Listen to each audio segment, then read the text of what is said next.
You tell me when I can start. Okay, sure. We have 3 participants till now, and other people are still joining. Yes, so we will wait for a few minutes, right? Okay, yes.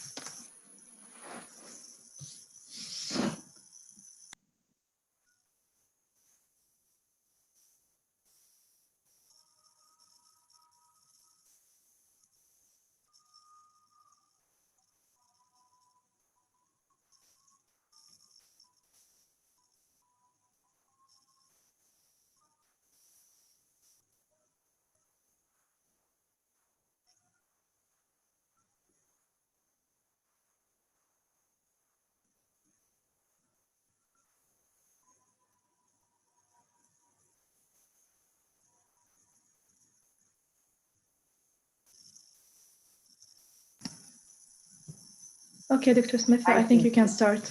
Okay, fine. Hello, good evening, everyone. Welcome to today's session. I'm so excited to have all of you here. Let me introduce myself. I am Dr. Smita, Chair of Humanities and Social Science. I've been working with Abu Dhabi University from 2009 onwards. So today we will be discussing one of the most important topic.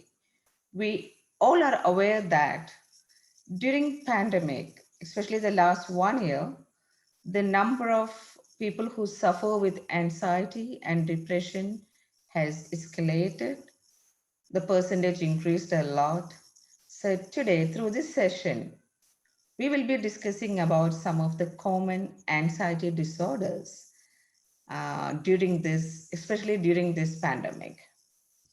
All right, so we will also discuss a few tips to manage anxiety. And if you have any questions, either you can post it in the chat or at the end of this session, I can give you some few minutes or some time so we can discuss or I can answer all your questions. All right. So moving to the topic. Before I start the presentation, I want you to read this question and you can scan this QR code and please answer the question. Okay, once again, over the last 2 weeks, how often have you been bothered by feeling nervous, anxious, or on edge? Please scan the QR code.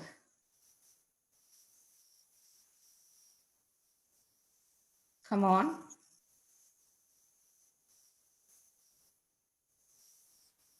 Okay, I could see 1 or 2 people scanned it.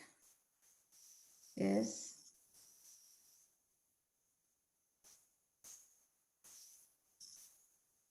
Go ahead.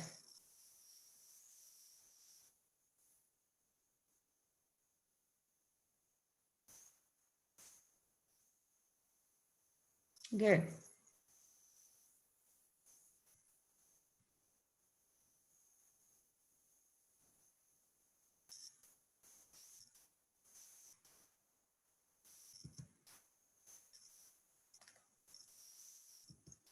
Let me see the result. Nearly every day. So definitely this session is going to be beneficial for you. All right. So coming to the topic, not at all is only 1%, several days, more than half of the day, nearly every day. Fine. I'm sure that this session will be helpful to you. Thank you.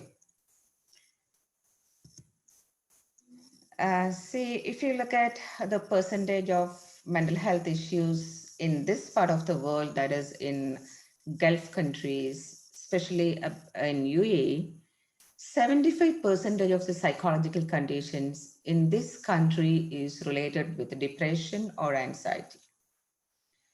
And the percentage has been escalated during the pandemic due to daily doses of death and isolation.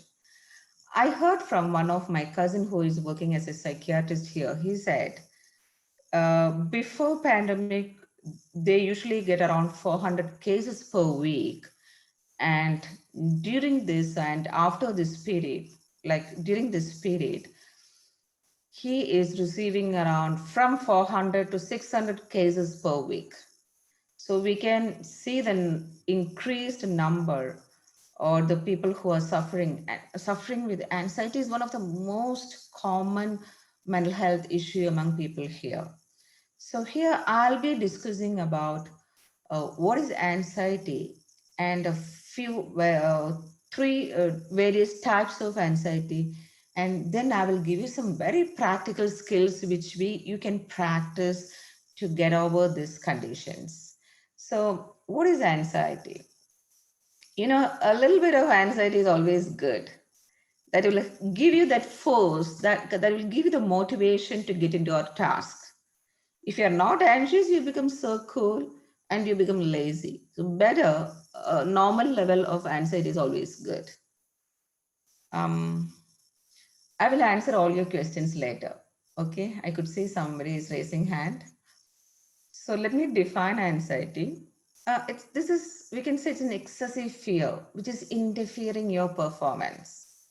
Okay, once it started interfering your performance, this is going to be a pathological condition. So excessive fear which is reflecting in your behavior or which is causing a disturbances in your mind, then we can say it is an anxiety which we need to consider. So what are the symptoms? What are the few symptoms people experience when they go through anxiety? Usually they feel very lazy. They even find it difficult to come out of their bed or start their work or do their projects or complete their homeworks or anything.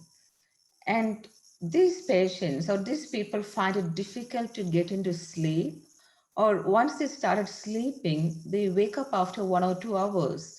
Again, going back to sleep would be difficult for them. So they feel that insomnia conditions or irregular appetite.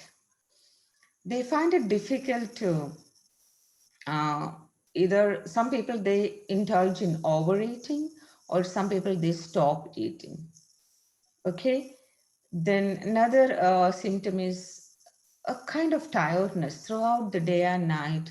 We feel so tired, we feel like there is no energy to do our work, so exhausted. And if you are a student, you find it difficult to concentrate during lecture or concentrate on your task. High degree of confusion. Sometimes you don't know what to do. Probably you get into class and you lost yourself. You don't know what you need to do next. Or when you start driving from home and you don't know where to go. These kind of severe confusions or memory block. At times you find it very difficult to recollect what you heard or name of the people or some numbers, etc. Okay, so these are the common symptoms of anxiety. Then, let us discuss what are the common anxieties during this period, during the pandemic. So, the one common anxiety is generalized anxiety disorder, or we can say GAD.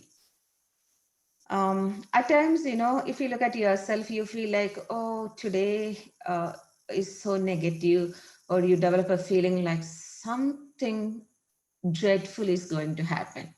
Now, something bad is going to happen to me, and you feel so restless, irritated. And after a few days, this feeling will go away, you will be back to normal. But to people who suffer with anxiety disorder, this these thoughts will persist for at least 6 months or more than that, or even days and weeks together. They'll be getting this kind of feeling they're scared of everything. So they find it very difficult to get into their daily routine. And this started interfering their work, interfering their other activities and their life. Okay. Probably if you try to understand the cause of this anxiety, you cannot even find out a specific reason for that. They cannot relax, they feel so restless. At times, they find it very difficult to concentrate thing. They cannot if it's a student, they find it difficult to concentrate during class hours, or they during exam they feel like they forget everything. They find it very difficult to remember, recollect things. Okay, and they try too hard to let go those feelings, but they always fail and they will be completely immersed into such persistent thoughts. Okay. Now, if you look at the causes of this generalized anxiety or GAD, genetic, it can run in families. That is one cause. Or it can be due to GABA deficiency. GABA is a neurotransmitter. You are getting that feeling of, feeling of relaxed feeling. You're getting that feeling. A certain time you feel a little bit stressed, and after a few hours you feel so relaxed. You're getting that feeling because of this neurotransmitter, GABA neurotransmitter. So if you have a deficiency in GABA, this can even trigger the condition of generalized anxiety disorder or any other psychological issues. It can be due to your personality trait. You are a kind of introvert, negative, or a narcissistic personality. That people have more chances to get into such conditions, or due to socio-cultural factors. Maybe you lived in a society where you feel a lot of insecurity, the cultural factors, or the parents are very conservative and they were very critical during your childhood years.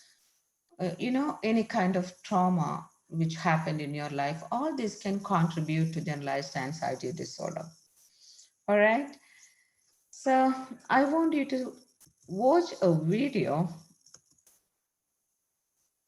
This is explaining how severe this disorder is. Okay, please watch it for a while.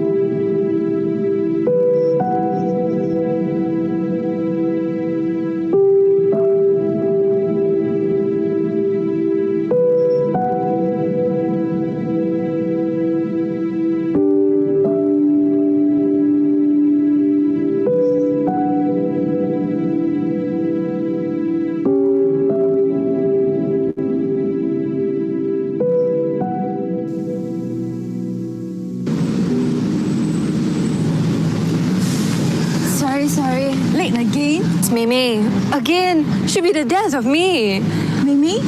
She's an intelligent, thoughtful, sweet girl. But super careless, Ma. I have to constantly worry about her every moment. Like, what is she doing in school now? Is she paying attention in class? And if she's forgetting things? And whether her homework has been done? Is she eating well in school? I'm half expecting a phone call from her school. Sometimes I cannot sleep.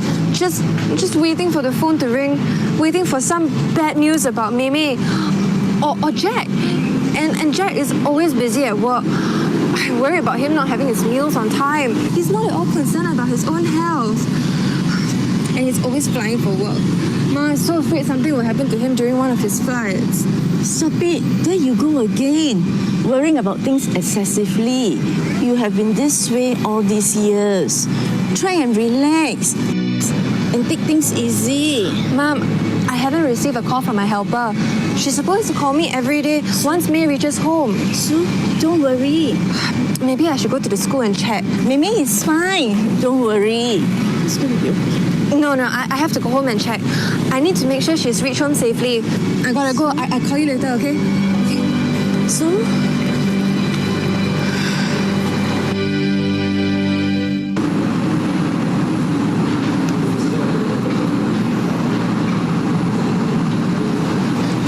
How do you manage to find Mimi?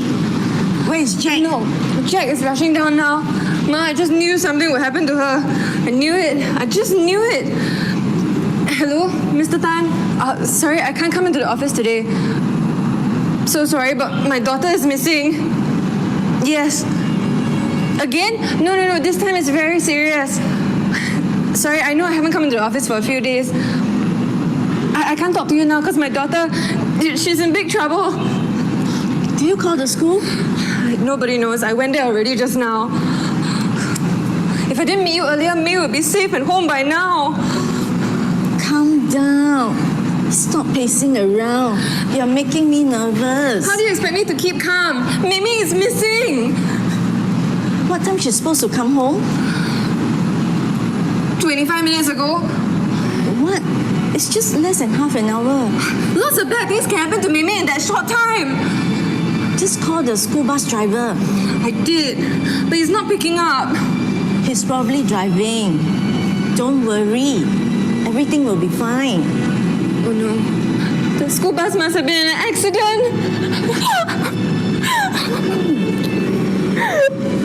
She's gonna be fine. Don't worry.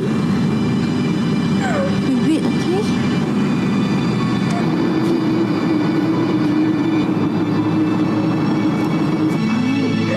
Mommy, Grandma, what's wrong? Why is Mommy crying? Where were you? Why are you so late? Our school bus broke down, so Uncle had to send us back in another bus. Give me a heart attack, May. I'm so glad you're safe. She's back. Okay? She's fine now. Don't worry.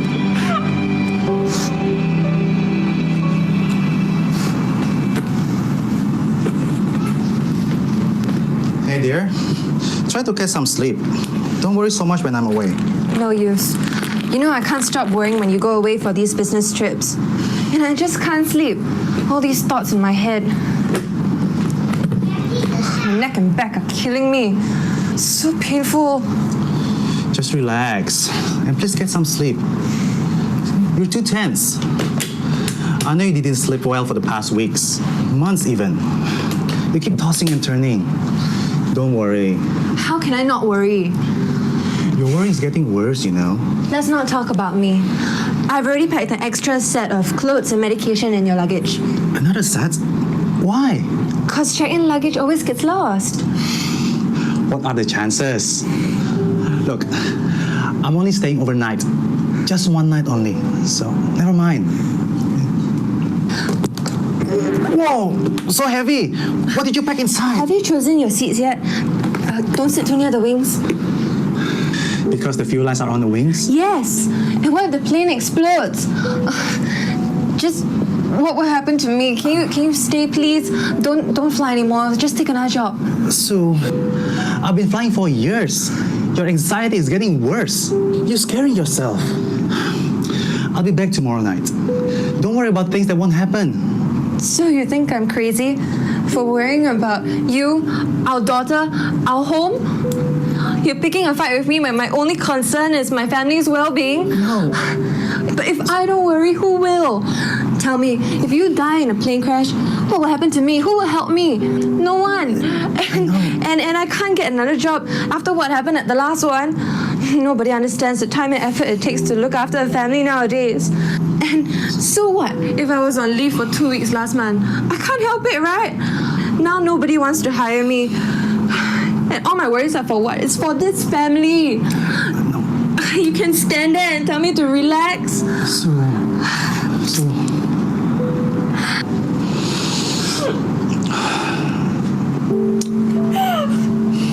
I'm sorry. Sue, I'm sorry. I'm sorry, Sue. I'm so sorry. We'll do something about it. Sue and Jack saw a psychiatrist, and Sue was diagnosed as having generalized anxiety disorder, or GAD. Everyone feels anxious sometimes, but if your fears and worries are so constant that they interfere with your ability to function and relax, you too may have GAD. GAD is characterized by excessive worry and anxiety for at least 6 months. Twice as many women as men are affected. People with GAD tend to always expect disaster and can't stop worrying about health, money, family, work or school. Their worries are often unrealistic or out of proportion with reality. Daily life becomes a constant state of worry, fear, and dread. Eventually, the anxiety dominates the person's thinking so much that it interferes with daily functioning, such as work, school, social activities, and relationships. GAD affects the way a person thinks, but the anxiety can lead to physical symptoms that include restlessness, edginess, irritability, muscle tension, difficulty concentrating, poor sleep, and tiredness. When constant worry and dread dominate your life and interfere with your daily function, it is time to seek help. If your loved one or friend shows such symptoms, please bring them to see a doctor.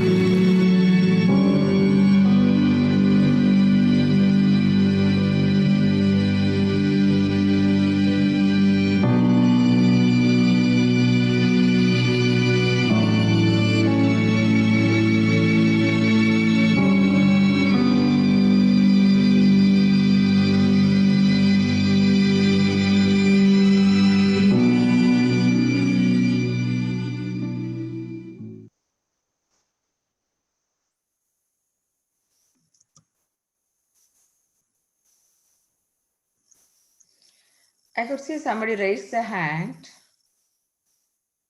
What is that? Do you have any questions to me? Huda?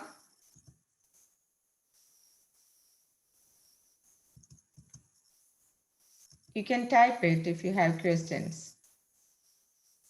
Or I will answer all your questions during the end of this.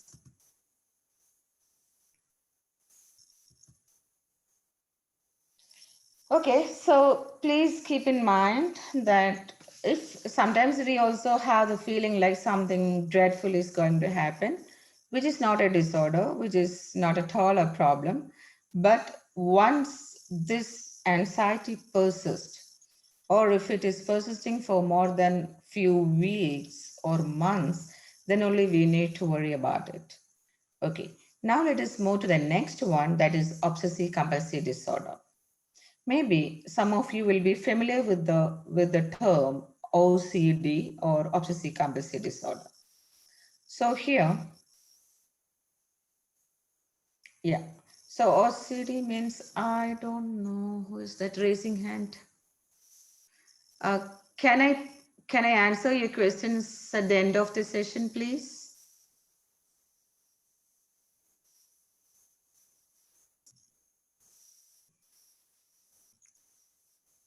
Okay. Yes.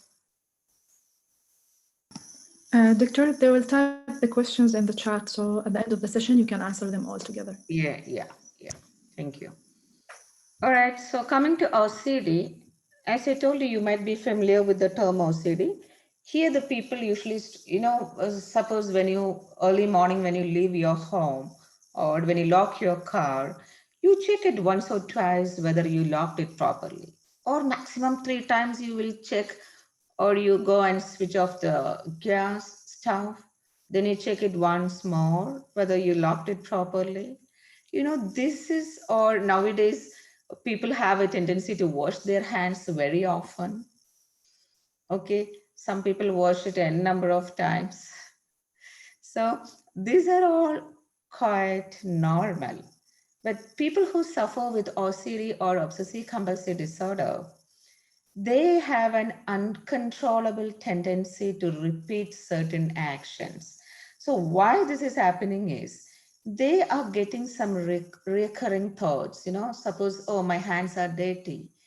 And they get these thoughts again and again or until they wash their hands.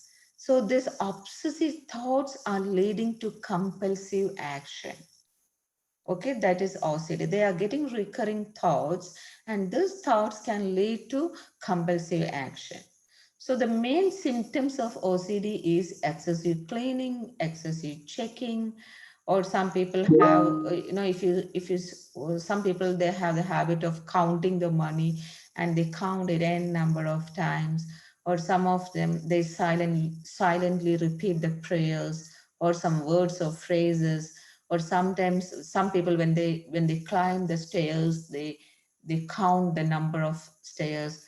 Okay, similarly, some people have the habit of washing hands. This is one of the most common symptoms during this period, hand washing until their skin become raw. Or, they're having the thoughts like the fear of being contaminated by touching objects or touching to people, etc. So this can occur in any ways, not only in excessive checking or cleaning, or even people have. I remember I came to know about a person. He was one of my students, and he had a habit of, uh, you know, quite often he used to visit to washroom, and he had a habit of urinating every 4 and 5 minutes. So when they try to understand the cause of that specific problem, there were no biological cause for that. He was absolutely normal. There is no biological issues. So later on, we understood like this boy happened to read an article where it says like if you go to brothel homes or places like that, you have more chances to get sexually transmitted disease.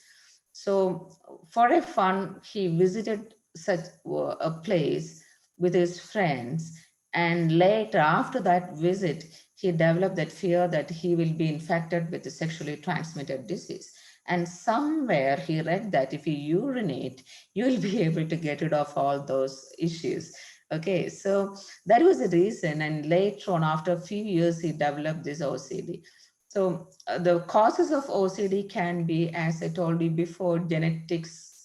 It can run in families. That is one of the major factor.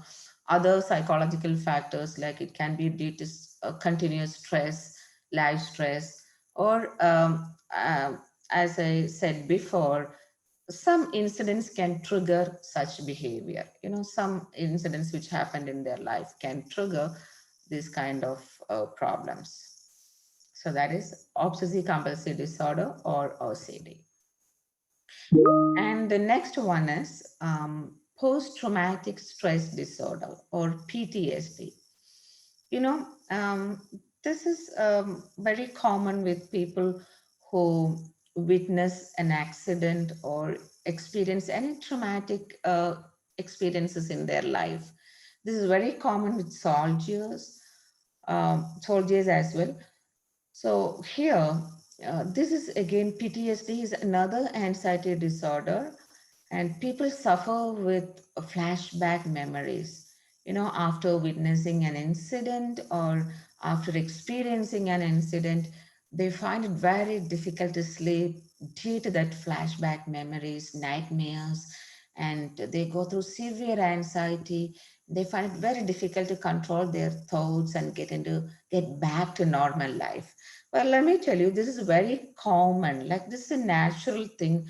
If you witness an accident, you might get into such symptoms for 1 week, or maximum the symptoms persist for 2 weeks. But if the symptoms are persisting more than a few weeks, then you need to consider that it's a pathological state and you need to take um, medical help. Okay, so usually the symptoms might be, as I told you, flashback memories, difficulty to sleep. They try to withdraw from everything. They prefer to be isolated. They lost their interest in people or other social activities. And they find it difficult to memorize things. They find it difficult to concentrate. They cannot take any decisions in their life. You know, all these are the symptoms of PTSD. Now, so these are the very common anxiety disorders which we are seeing the recent days, especially due to this pandemic period. Okay, as we discussed before, obsessive compulsive disorder, post-traumatic stress disorder, and generalized anxiety disorder. Now, let us come to the strategies, uh, some effective strategies or practical strategies we can use to reduce anxiety. Before you start thinking about medicines or psychotherapy, it is always advisable to make some positive changes in your life.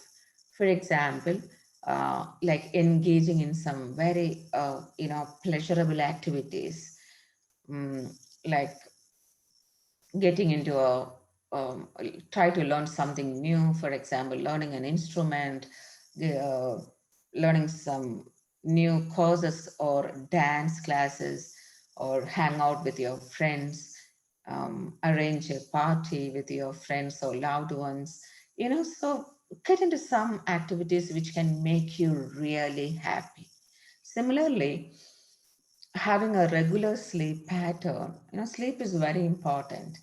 So having good sleep and physical activities. See, daily exercise, at least 20 to 30 minutes or maximum 30 to 40 minutes of physical activities or exercises is very helpful for to beat with such negative thoughts, because when you exercise, you heard about dopamine, endorphins and all.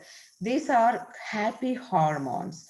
So when your body get into some physical activities, the body release the hormones like dopamine and endorphin, and this can give you a positive feeling. All right, so that is the importance of doing some regularly, at least 20 to 40 minutes of physical activities is very beneficial for both our physical health and mental hygiene. Okay. Similarly, practicing some yoga, meditation. So many people are getting into meditation, yoga, and or having some me time. All this can cleanse your mind. That will increase your mental hygiene. Okay. So, regular food, regular exercise, regular sleep.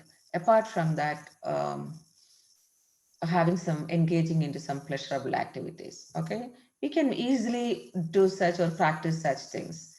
Then, another strategy which we can consciously do is, or consciously we can practice is, why this anxiety, why people are getting into anxious state, because of our negative thoughts. Okay, every time when negative thoughts get into your mind, you have a tendency to become more anxious or depressed. So we have to learn how to restructure our thought process. Everything is starting from our thought. Okay.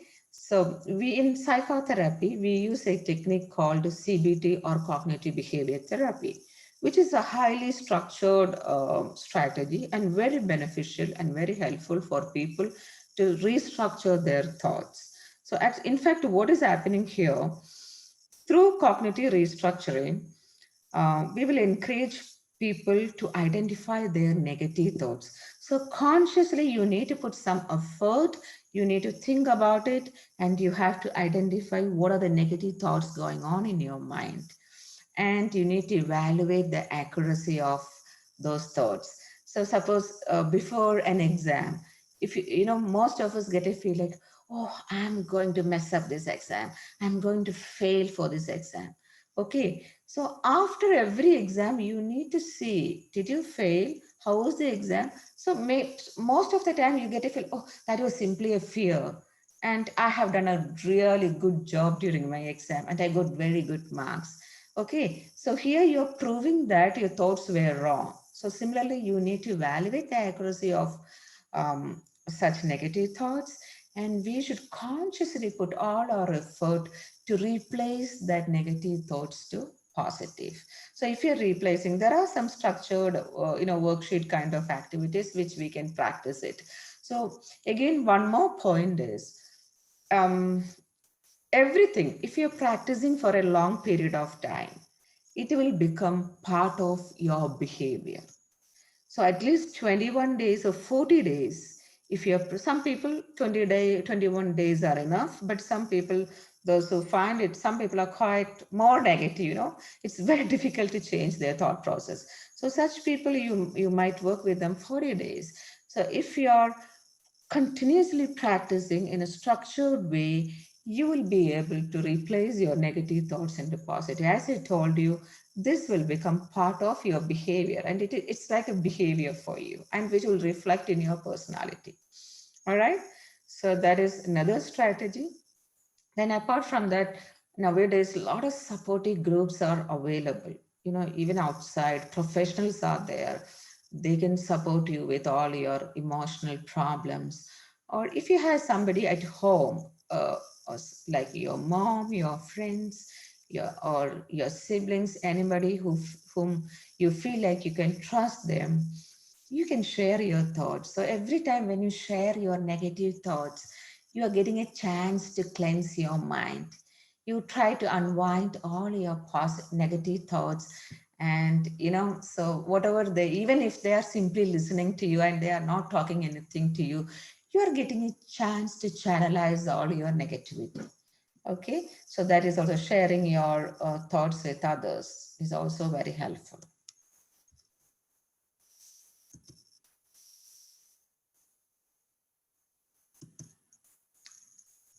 All right.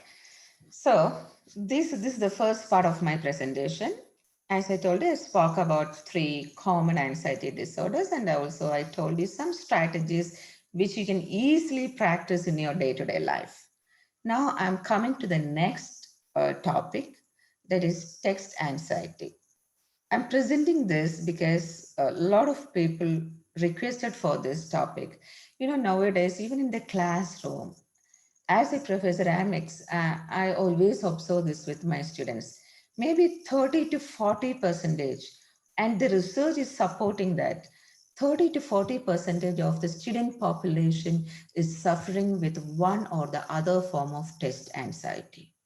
You know very well, anxiety during exam is good. As I told you in the beginning, if you don't have a little bit of anxiety, that good stress, we call it good stress, that is always good, that will push you to achieve things in life. So if you're very cool, probably you won't study anything because you don't have that fear.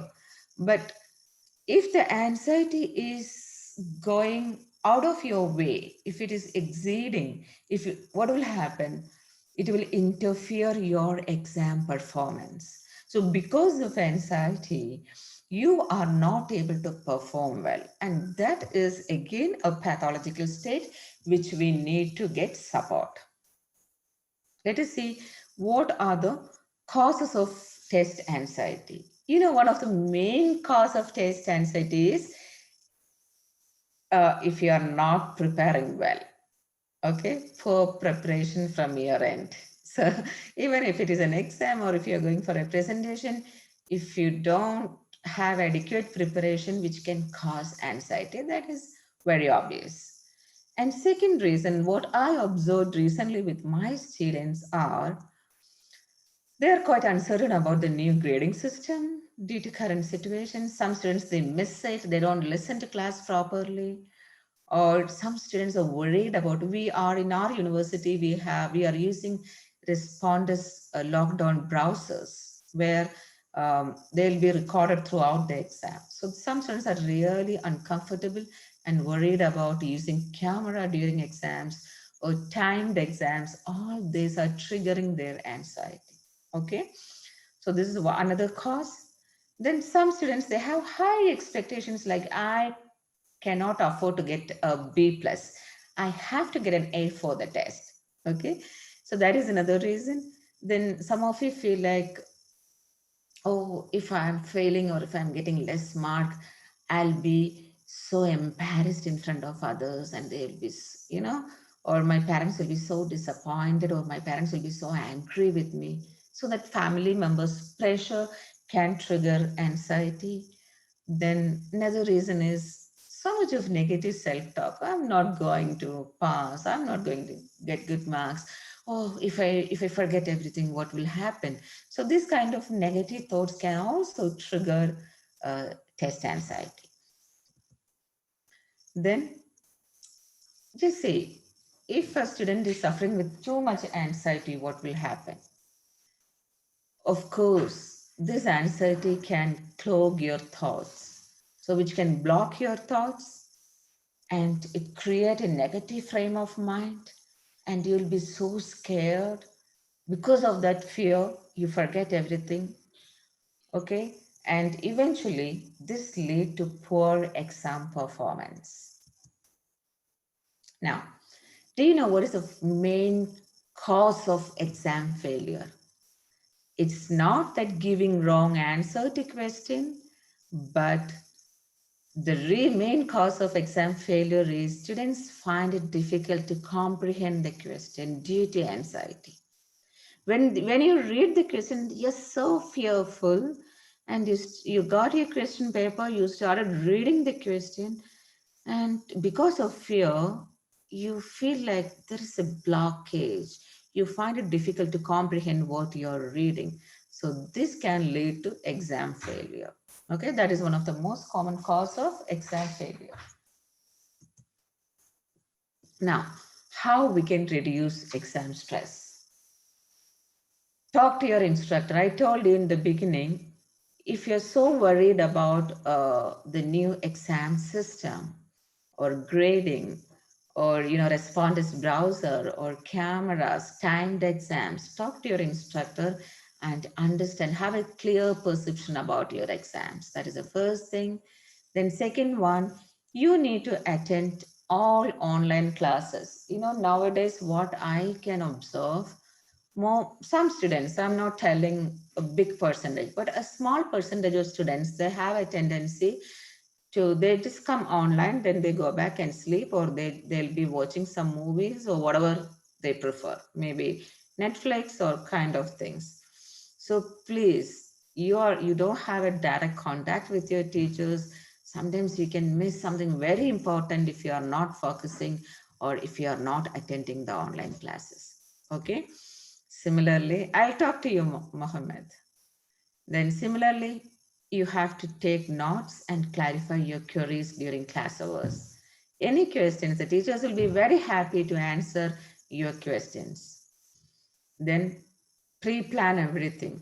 Every day, do a to-do list, and you should learn to manage your time very efficiently so that you will not miss any of your assignment dues, projects, all these due dates you will remember.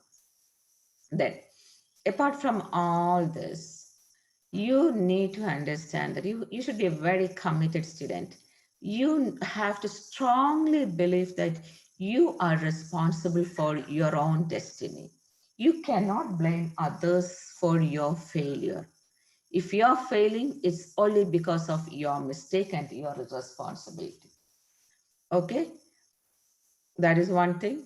Then finally, I would like to tell you, now this pandemic period, I heard that many students are very uncomfortable because they are not able to regularly attend their classes. They are away from their teachers. They are not seeing their faces. Okay. So what we have to do, we are helpless. So please accept that distance learning is a new normal.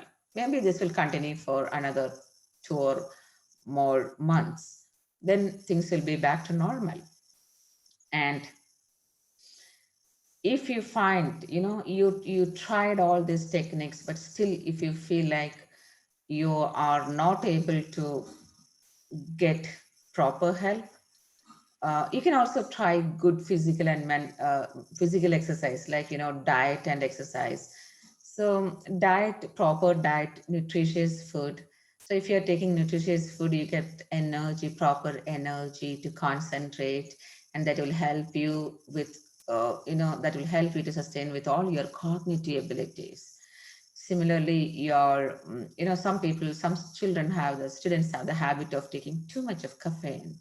So if you having one or two coffee is okay, but if you take too much, which can trigger your anxiety and nervousness.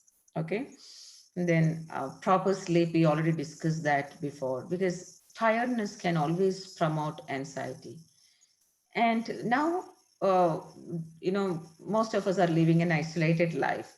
So the best way to come out of that isolation is stay connected with your good friends and family members. All right. Similarly, you can practice some relaxation techniques, like, take a deep breath, which you can do it anywhere, even now. Take a deep breath, hold it for a few seconds, and slowly exhale. When you exhale, you have to drop your shoulders and arms. So repeat this few times, and you can feel the changes in your body and mind. Listening to music, which is also another form of. So during exam, okay, you're writing the exam and you feel like you are unable to fight with your anxiety, you are not able to comprehend what is written in the question paper. What you can do, you have to switch your mind to something else. So creating a mild pain, similar to this. So what will happen, your brain will be concentrating to some other emotions. So you'll be bit relaxed from that anxiety. And then if you read, you started answering the questions which you have full confidence in it. Now some questions are very easy for you, some only very few questions are difficult for you. So start answering the easy questions that will help you to set your nerves down, or you feel more relaxed. Then you can continue with the exams. Okay, and you need to understand that different techniques work for different people. So I said many strategies here. We can try one or two, and whichever is comfortable for you, convenient, and you feel like this is very helpful for me, you can practice it. But all these techniques are not helpful for you, and you tried everything, and if you're still feeling anxious, what you need to do, you have to seek professional help. Okay, so that's it. Now I'll be able to address all your queries.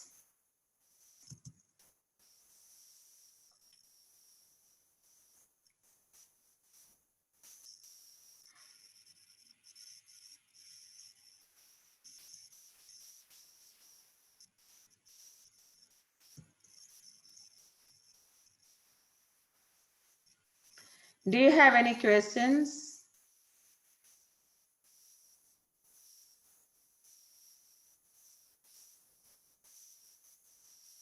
What is that? I can see some comments. Can you please ask questions now?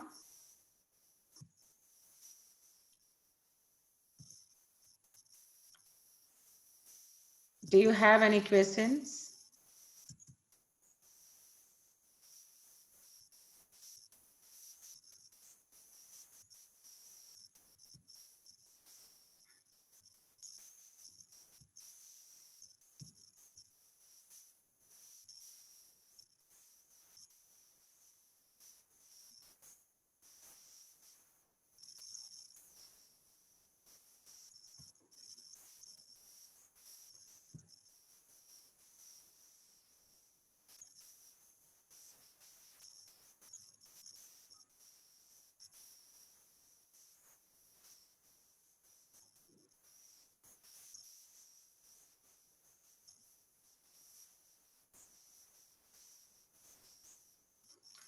Fida, can you ask them whether they have any questions? Yes, sure, doctor. There is one hand raised, Nilofer. So let her talk. Yes, Nilofer, you can ask your question. Hi, Nilofer. Do you have any questions to me? Yes, Dr. Samita, I have a question. Yes. Yeah, is headache a symptom of anxiety? Yes. Yeah, of course, it's a physical symptom of anxiety. If the anxiety is persisting, and if you are not able to, anxiety, meaning of anxiety is you feel very fearful, you find it difficult to control your fear. So if this is persisting for a long period of time, definitely it can take a toll on your health, and some people suffer with a headache. Uh-huh. So, Yeah. what do you think? At what stage do we need to go for medication or for doctor? How we can recognize that? See, if these anxiety symptoms are interfering our day-to-day life, so because of anxiety, you are unable to do your work. You find it difficult. If you are working, you find it difficult to get into your work. You are not able to complete the task. It is affecting your relationship with others. It is affecting your ability to sleep, eat. That if it is interfering your day-to-day activities, then that is time to take support. Mm-hmm. Yeah. So, how about the anxiety in children? Do you think the biting nails and feeling scared from the teachers, from something else? How do we recognize that this is the time to go for medication? Yeah, for children, you can see suddenly they try to withdraw from everything. They try to be isolated. They don't have any interest in anything. They don't want to talk to people. They don't want to play.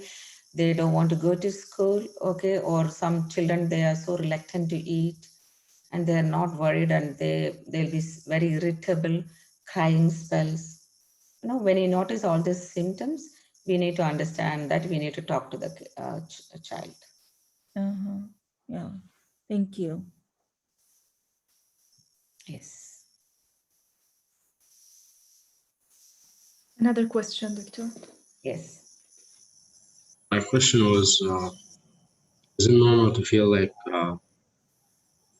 the problems that I have, I don't really go to other people because I feel that they're irrelevant to them.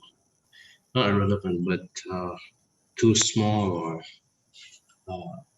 inconcise that I don't, smaller than the problems that I have, that the people around me have.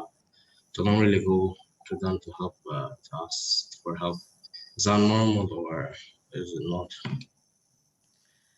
I'm not able to hear your question properly. I think the voice was lagging. Frida, Yeah. can you repeat the question for me?